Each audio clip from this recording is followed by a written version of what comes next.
Coming up next on Twitch, This Week in Computer Hardware, we talk about holiday gift ideas, Valve confirms the Steam box, and what not to do with WD-40. It's all coming up next on Twitch.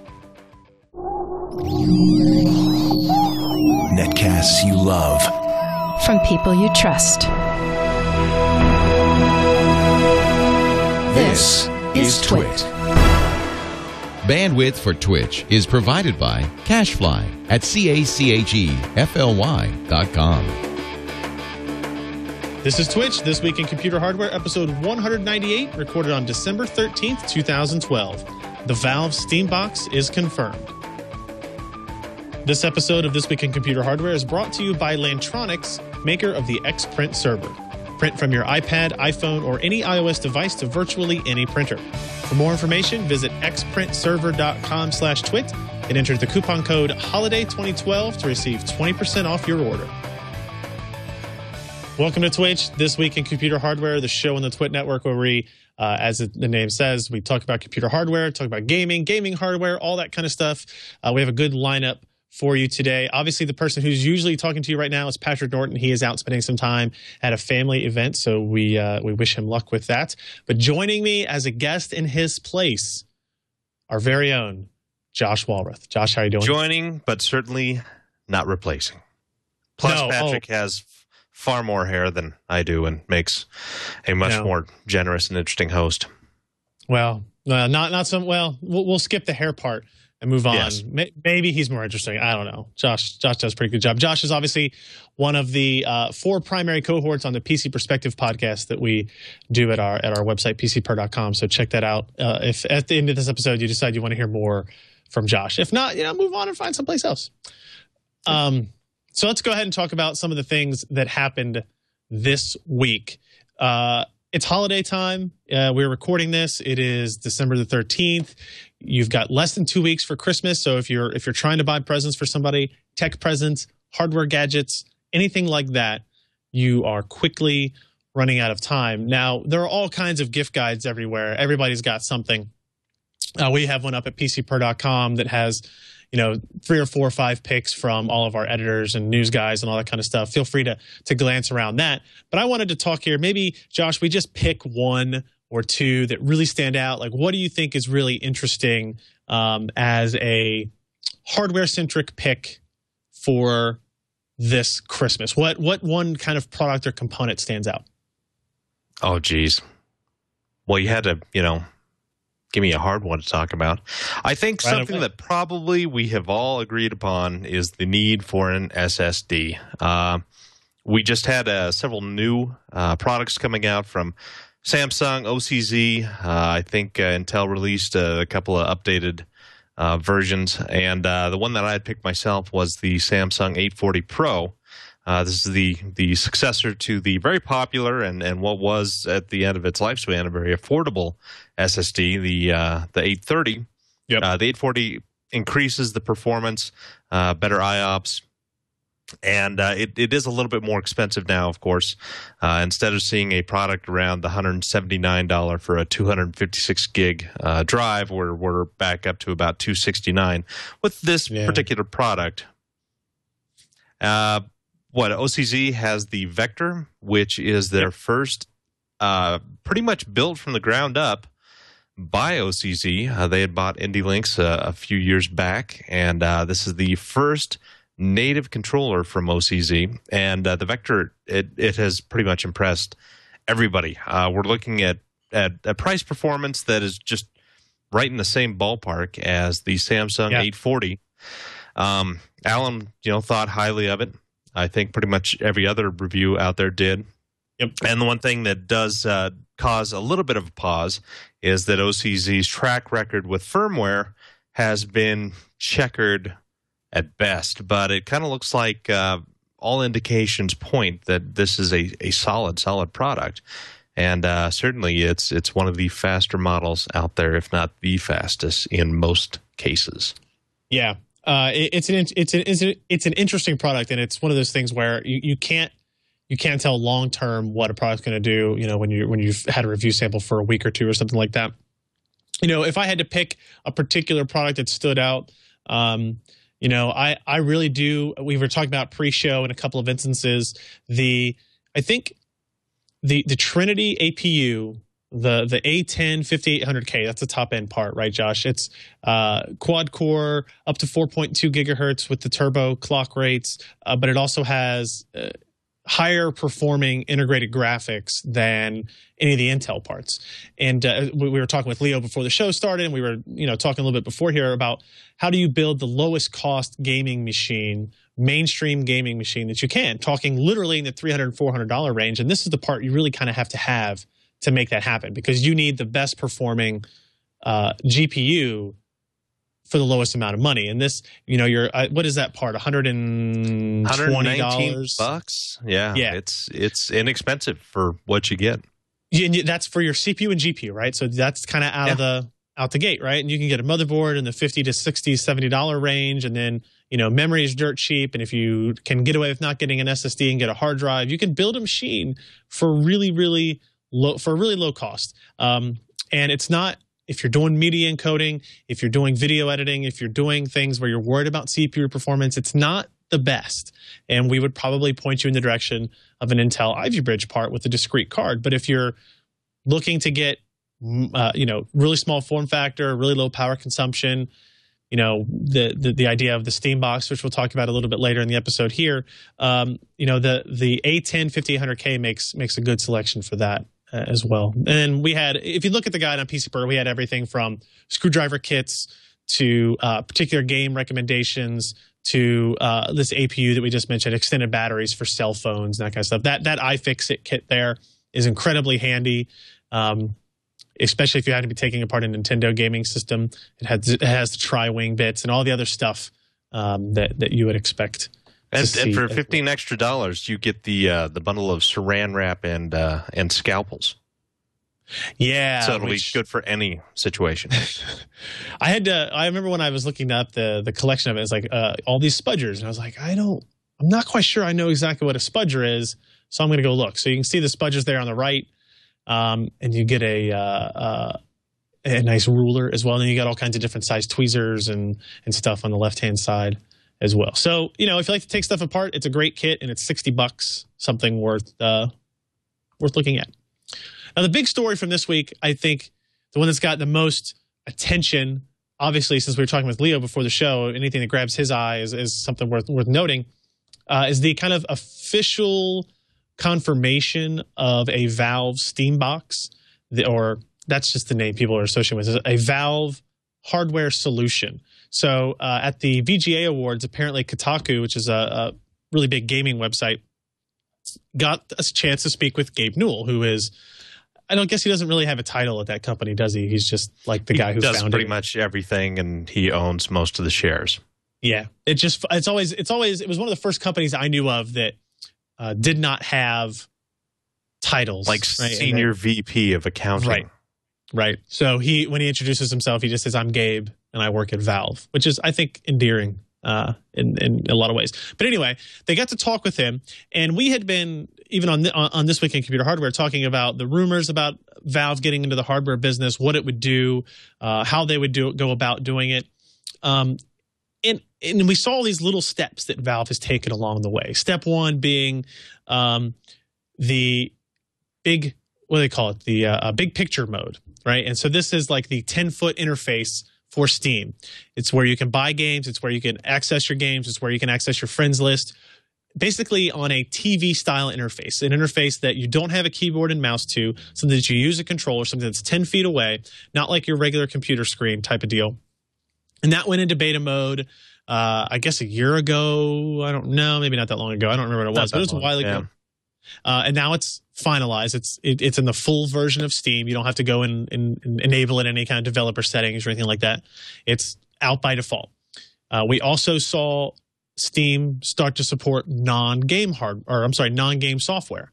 So you could download video editing and image editing software. You could download anything you want, basically. Any piece of software could be downloaded through Steam if that developer wanted to use it. So, it kind of creates an app ecosystem outside of the Windows ecosystem, outside of Apple's ecosystem, but through Steam, because Steam is available on both PC and Mac.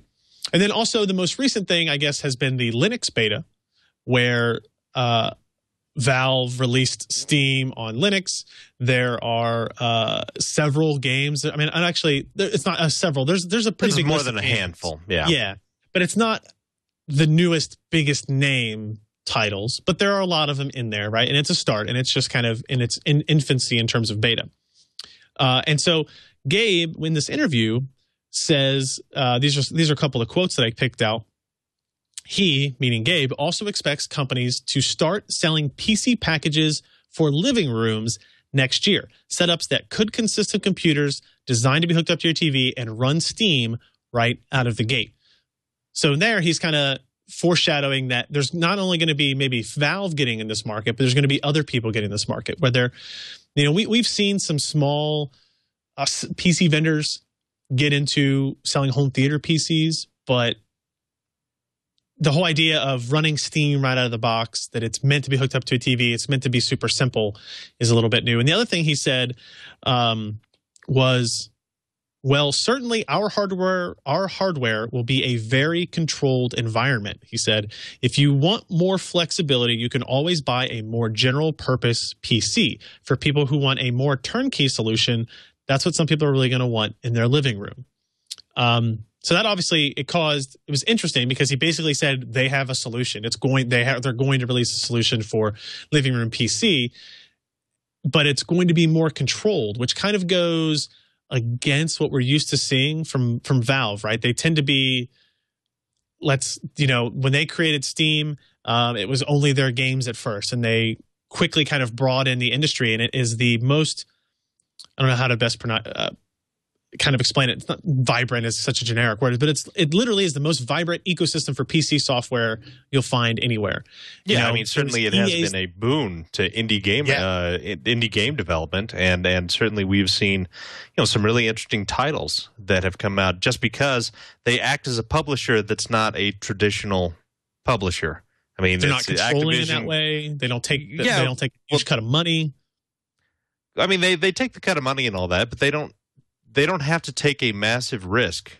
Say like Activision gets a game, they then want to say, well, not only do we want to do it on PC, but we need to have it on Xbox 360 and PS3. And so then you've got more development time to port them to that, and then they've got to print out all the discs, all of the packaging, all the marketing. And with Steam, an indie gamer, gaming company comes up to them, signs an agreement, 30% cut or something for Valve, and they just put it up there, and it's just bandwidth. And I mean, they're got tons of bandwidth anyway. So it's a they're kind of turning the industry around. But I think when we go back to a closed system, I think that they're really going to optimize a lot of these games for that this hardware level. Yeah, you can add a video card later maybe to or build a beefier or PC to run this, but they're kind of setting a minimum target that you at least need to be able to run on this and run on it stably. So I think that's what they mean about a little bit more control in terms of hardware, is they're trying to avoid the issue that we see with PCs everywhere, which, hey, I've got this combination of hardware and it causes a bug in this game. But at least with the Steam box, they've got a baseline, and they've got some well set parameter of what the system is, what it's running, and it makes a big, nice, easy target for a lot of these smaller gaming companies.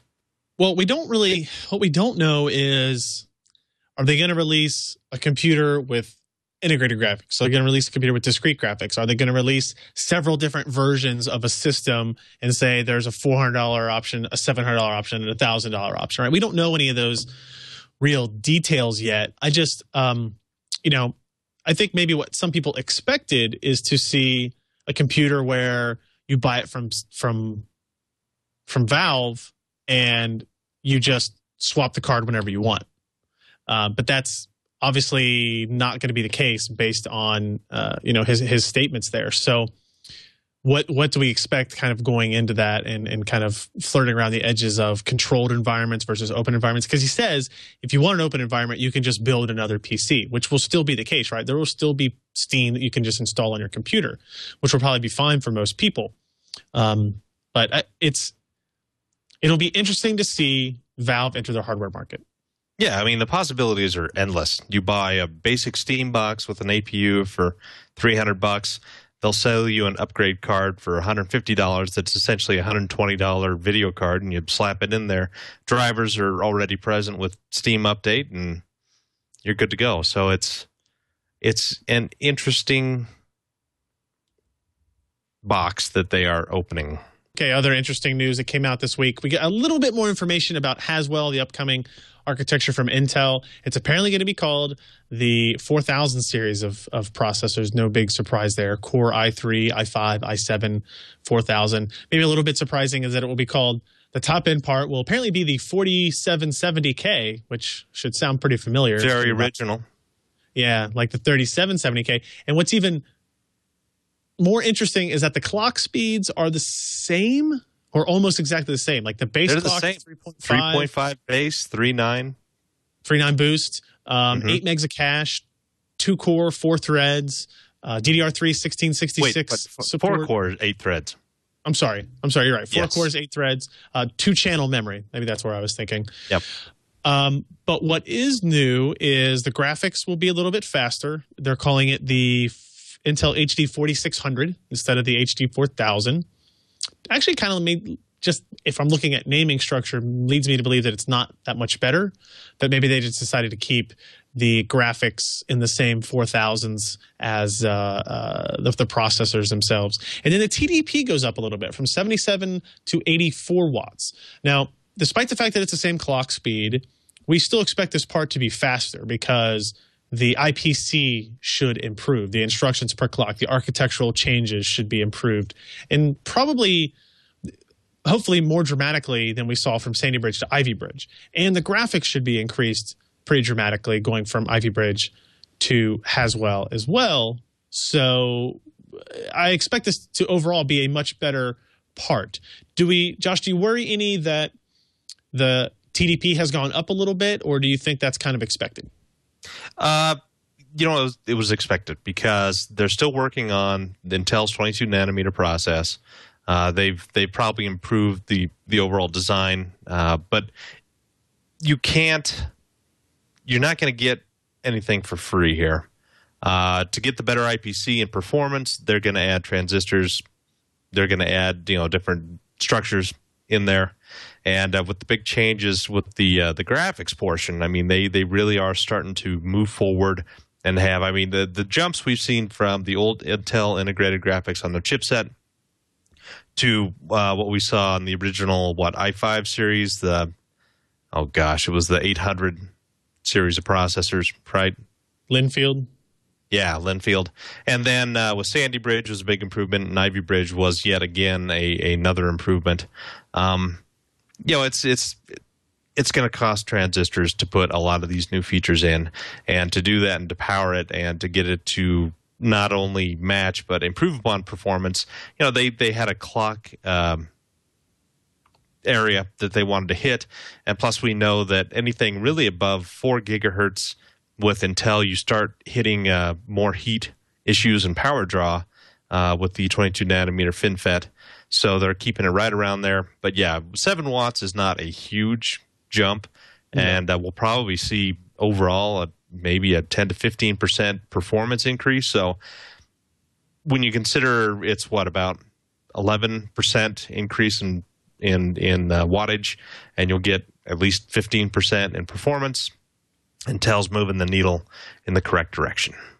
Yeah, moving the needle slowly, but at least moving the needle. Another area where Intel appears to be moving the needle is when they get prodded in competition in the server market.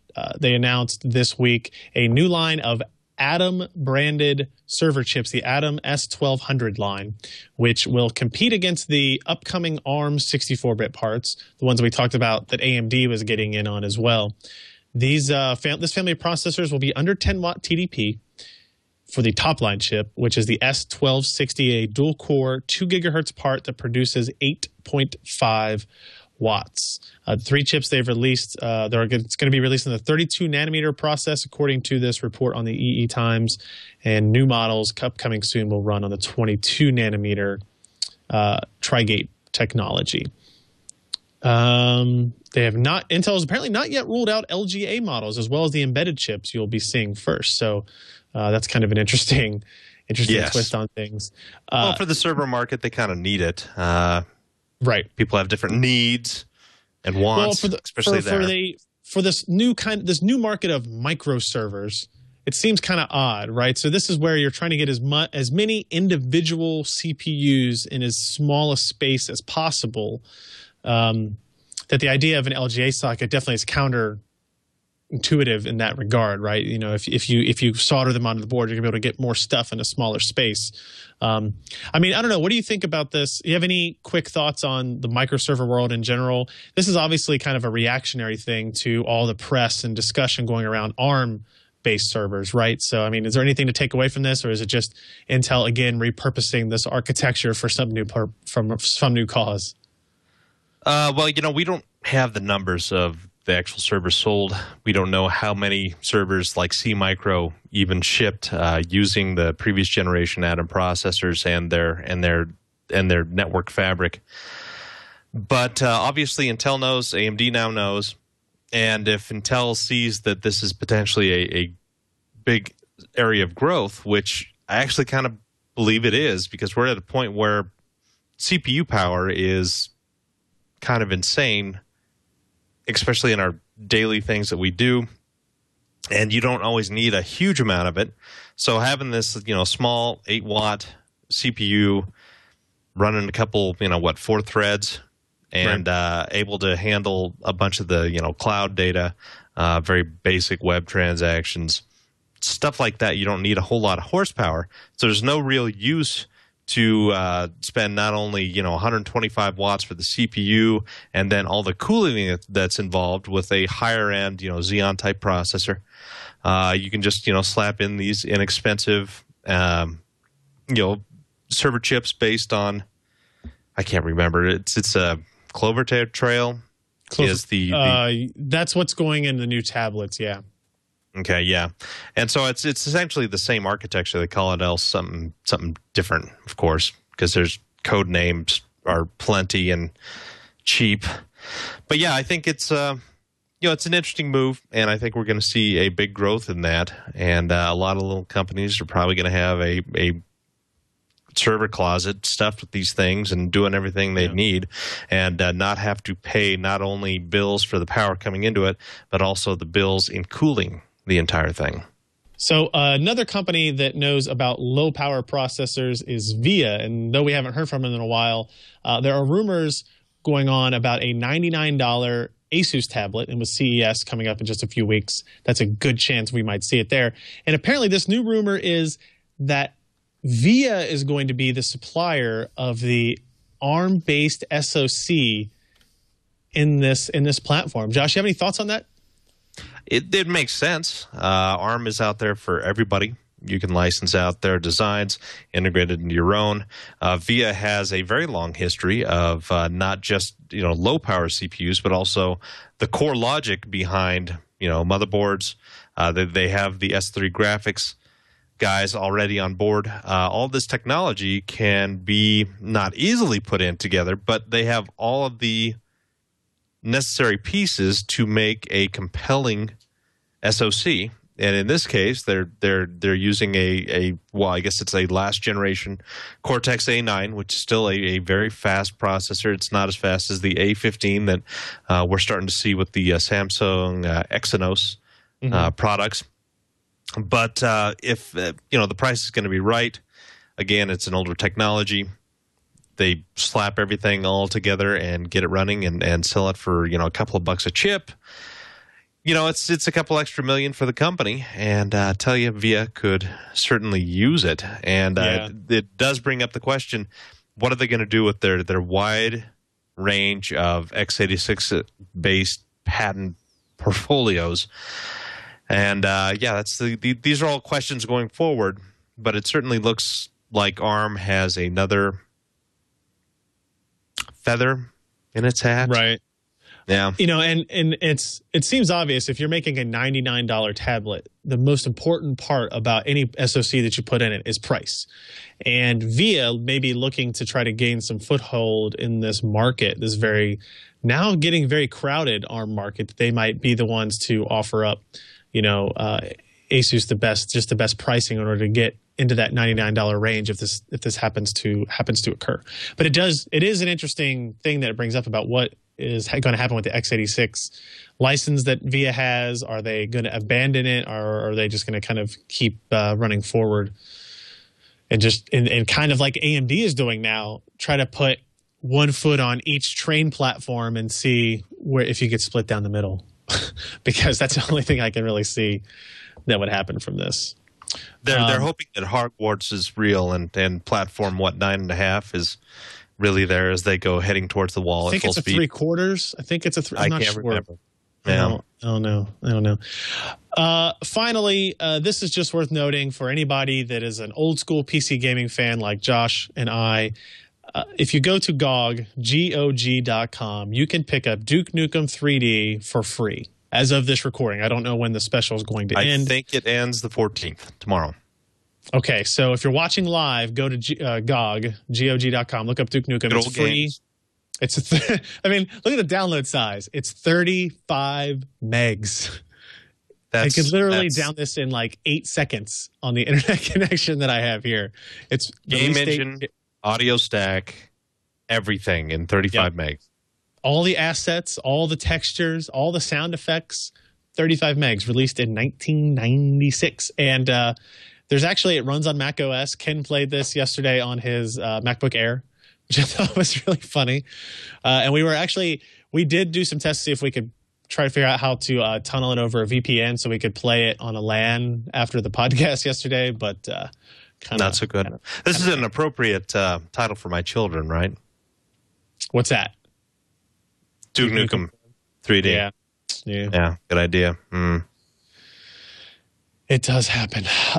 Okay, so what was that? Were we gonna show a video? Compare Duke Nukem 3D to Duke Nukem Forever.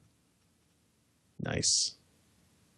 That's the horror. Yeah, that's the classiness of Duke Nukem. It was funny when in 1996 when I was like 14 years old, when you gave the stripper money. Now when you do it, and now it's just kind of scummy when you do that in the new game. So we're gonna do some email questions here. Interesting video. We're gonna do some email questions. Before we do that, we have to thank today's sponsor, and that would be our good friends at Lantronix and their xPrintServer. This is an interesting product.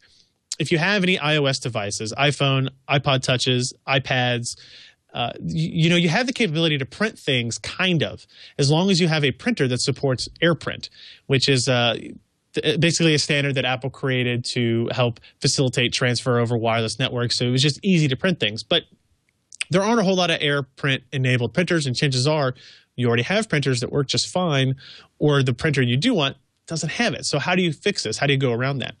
Well, Lantronix has this device called the xPrintServer, and all you do is you connect it up to your home network, and all of your printers start working on your iOS devices automatically.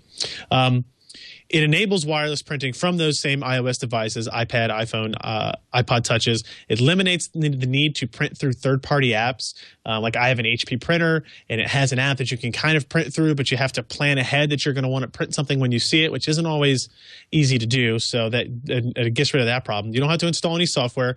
You don't have to email yourself documents, and it works with USB or network printers that you already own, whether it's wired or wireless.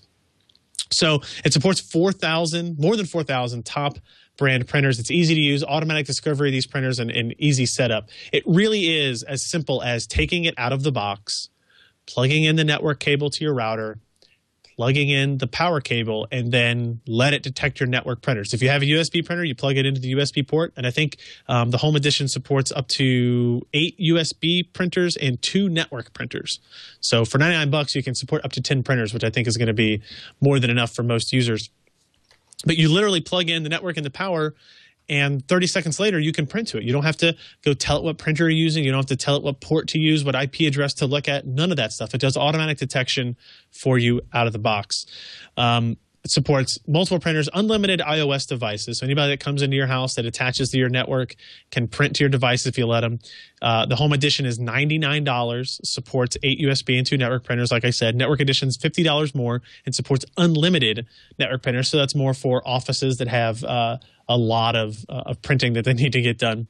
Good for your home or office, and it allows your USB printers, if you have just a plain old vanilla USB printer, to be shared with all users over the network. So it also kind of enables a print server functionality through the xPrintServer as well. And that's, I mean, it's a really cool device. We have one here so that our iPad, iPhones, anything that people bring in can easily print to it. And it was really, really super simple process to install.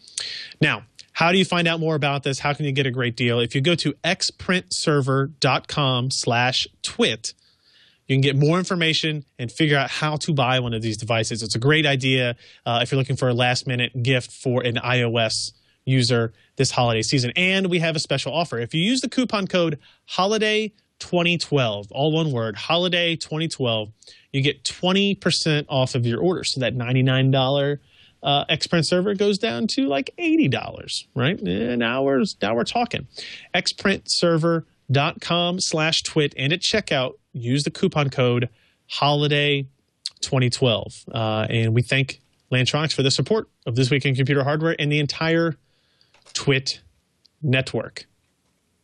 Now, let's get to a handful of emails. Josh and I are going to figure out if we can help some people. First, I want to remind you that you need to send us emails. twich@twit.tv. TWICH @twit.tv is the email address for that.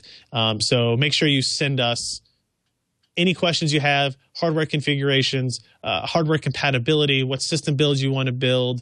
If you have specific troubleshooting things, sometimes we can help you out, or at least maybe find somebody who can in our audience as well. So let's jump into a couple of questions, Josh. I'm going to read this first one from Pip about a 21:9 monitor. I don't think we answered this one last week, so it was hit or miss on this, but I'll get your opinion on it either way.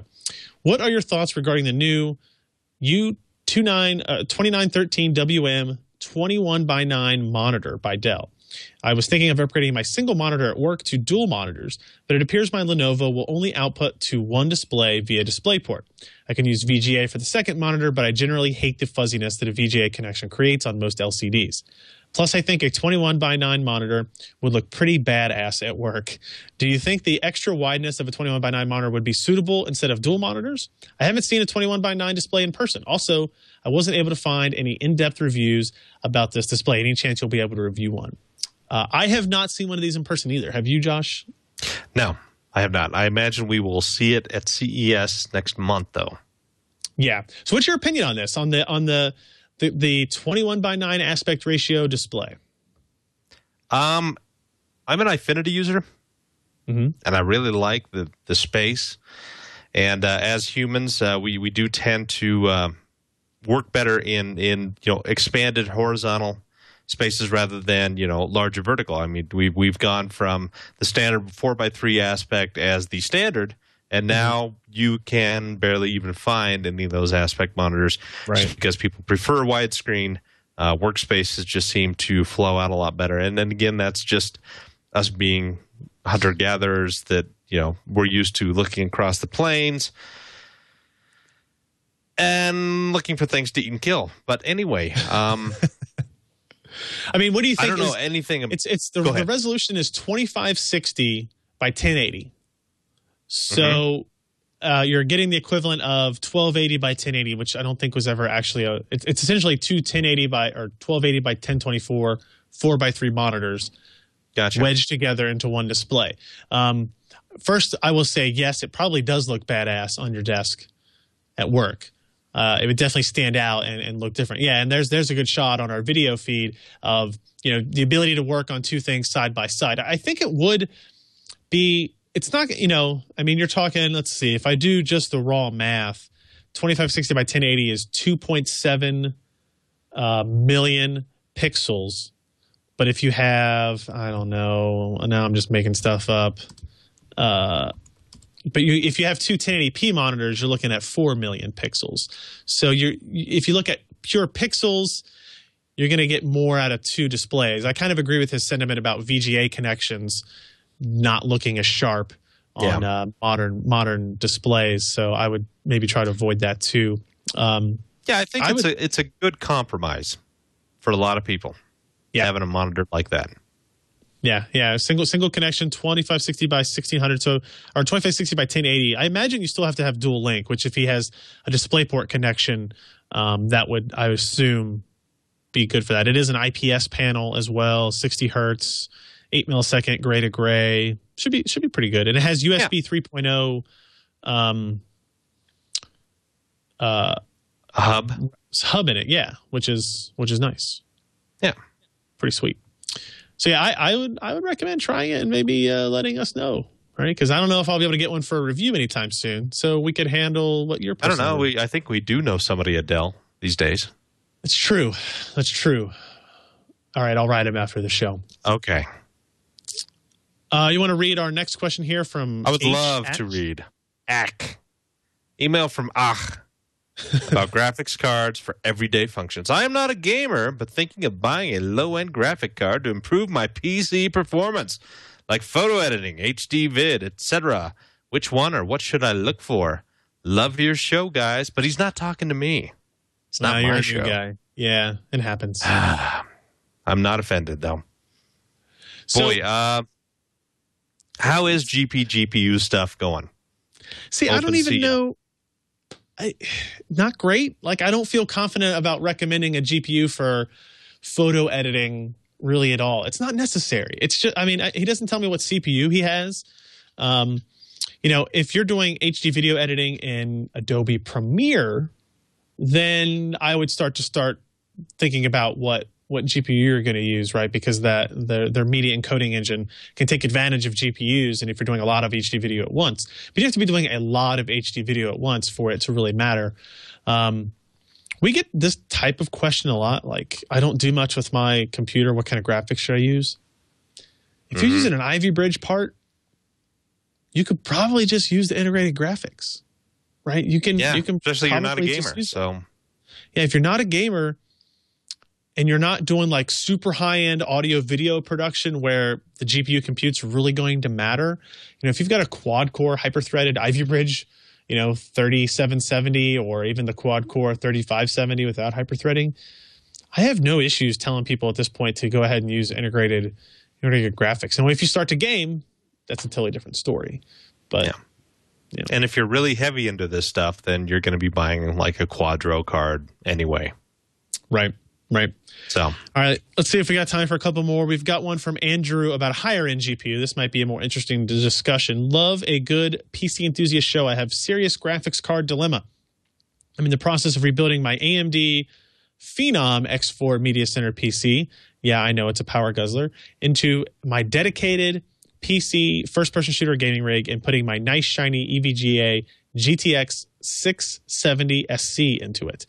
Bigger dilemma is what to put into my main rig. A new 680, another 670, or even 660 Ti. I will be playing my simulation games like SimCity on the desktop, Diablo, and some random games, as well as Premiere, Photoshop, 3D modeling.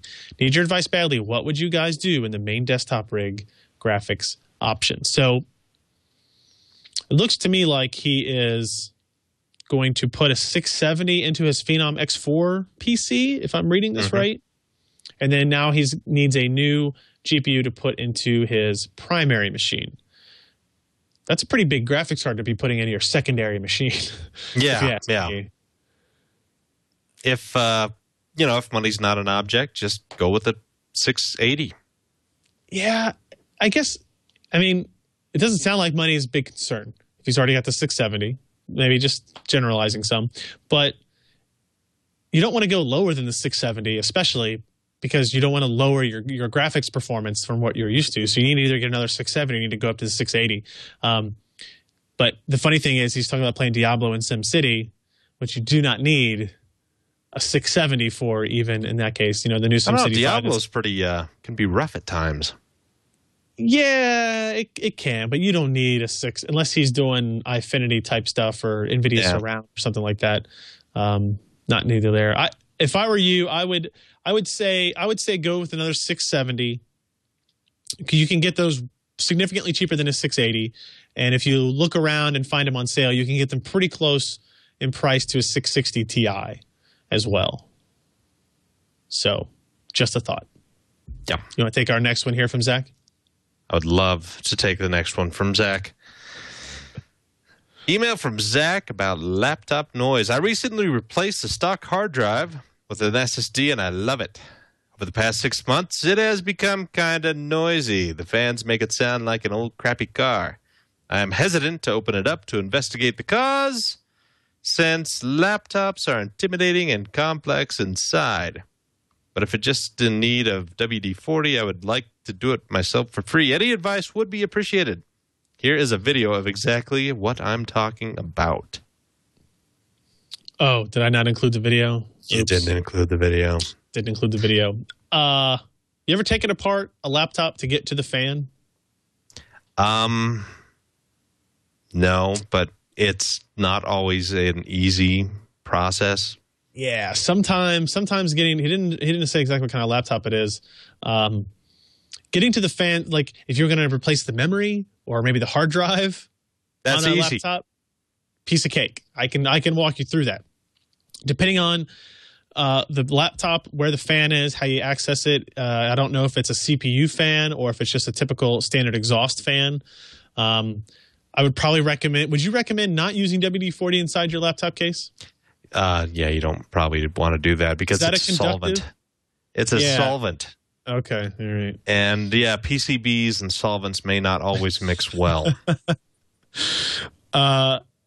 Yeah, I don't know what to tell you on this. I would say look up your laptop, see if you can find anybody that has directions on how to take it apart, has maybe done this before.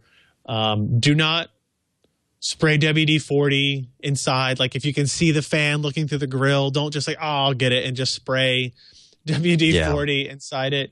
Unless it's really old and you're just hoping it doesn't, if you're okay if it dies, but I don't think it is if you just put an SSD inside of it.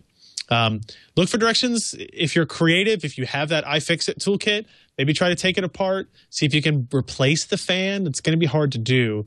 Or maybe get the fan and try to put some grease on it or something like that. That's not going to be a solvent, and or put WD-40 on it very carefully or something like that.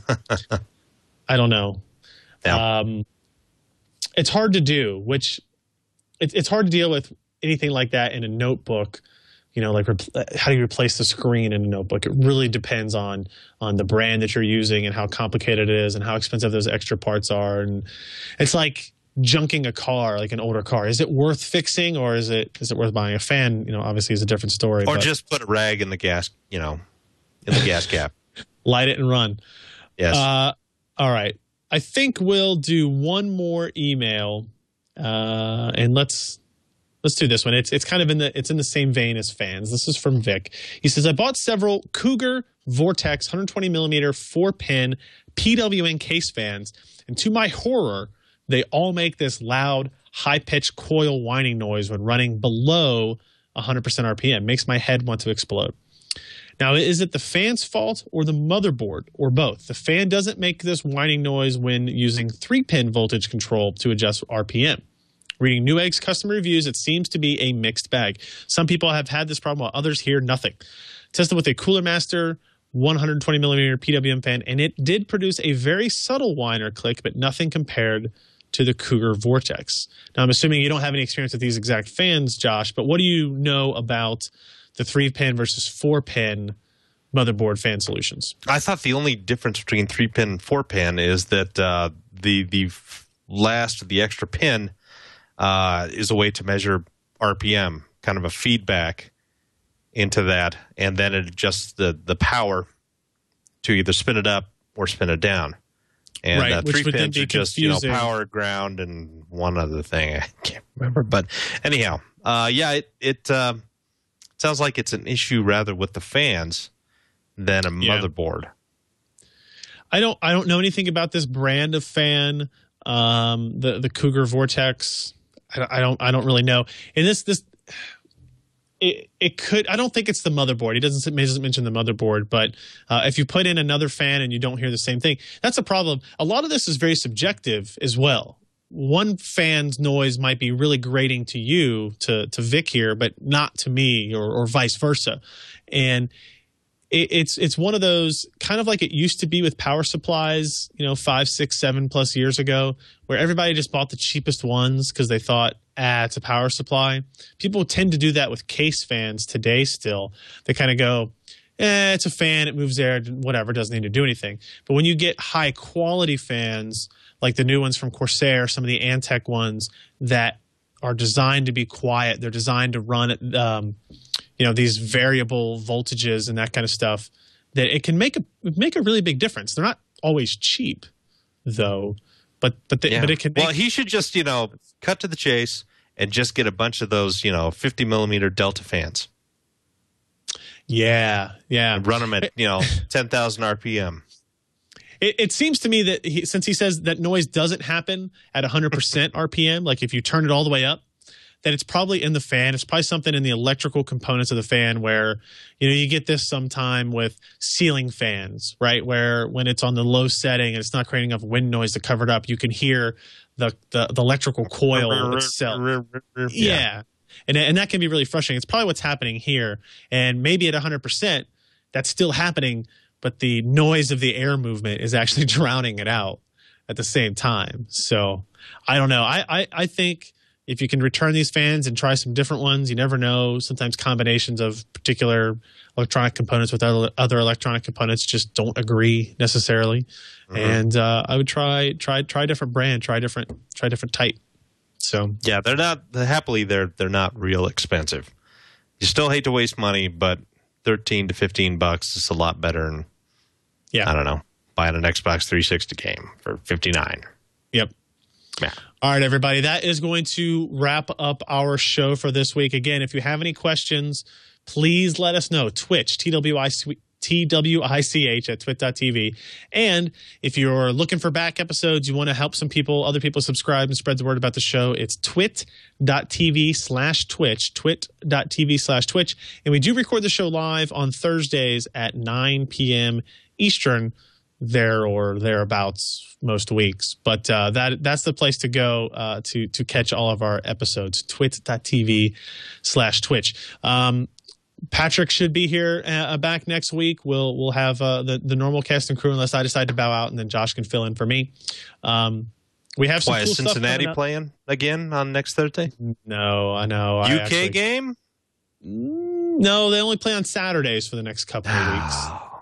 Yeah. See, but good looking out. Hey, trying to help you out. On PCPer.com, which is where you can find both Josh and I the majority of the time. We have some cool stuff coming up. I finally have, as I reach across the table, a review of this going up, the Intel Nook tomorrow. This is a 4-inch by 4-inch by 2-inch computer, basically built on Ultrabook hardware, but it's a desktop. It's got VESA mounts and some other interesting things. And then also Ken finished a article on a Hackintosh build that we completed today, and how surprisingly easy it is to build when you plan a little bit ahead and you make sure you get all the right hardware and that kind of stuff. So keep an eye out for that all this week. Well, I guess next week by the time you listen to this. So, hey, Josh, thanks again for filling in, buddy. It was good to see you. Hey, thanks for having me. Appreciate it. All right, everybody. It's nice to be back on TWiT. It is. It's always nice. Yes. All right, everybody. We'll see you guys next week on Twitch.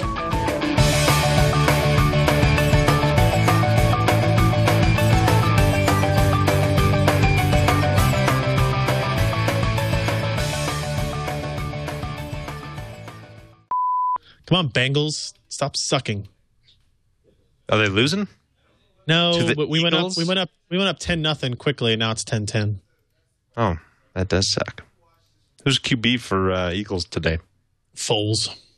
They said Foles was going to start for the rest of the season. I'm going to talk with the tree, like here. Oh, it's so cute.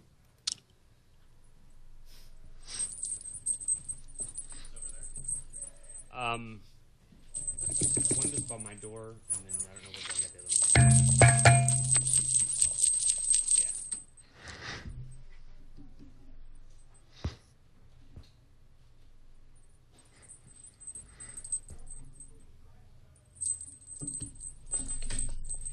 Thank you, Ken K Rally or King Crowley 20.